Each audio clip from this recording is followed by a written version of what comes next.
Gönderin arkadaşlar, serbest. Çok güzel bir şey yapmış. Hangisi yapıyor?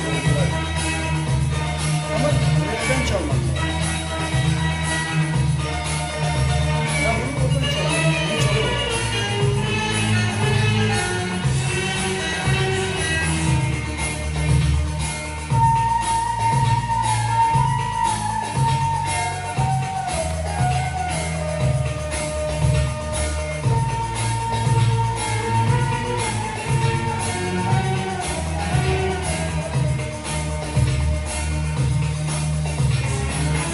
Gözlerinde birbirine bakıyorum uzaklara. Gözlerinde birbirine bakıyorum uzaklara. Sanki bana koşuyorsun, dalıyorum hayallere. Sanki bana uçuyorsun, dalıyorum hayallere. Nerede bahçeler, nerede sahiller, hani buluşmalar, nerede yeminler? Ben şimdi bu yerlerde sensiz kalmışım. Bulutlar haberci, yağmur gözyaşım. Ben şimdi bu yerlerde sensiz kalmışım.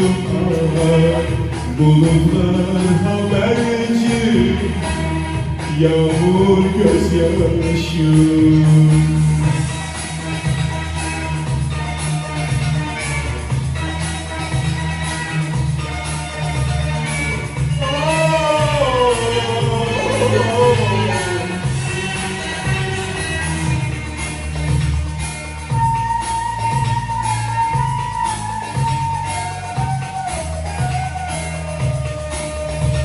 Kışma konserleri var.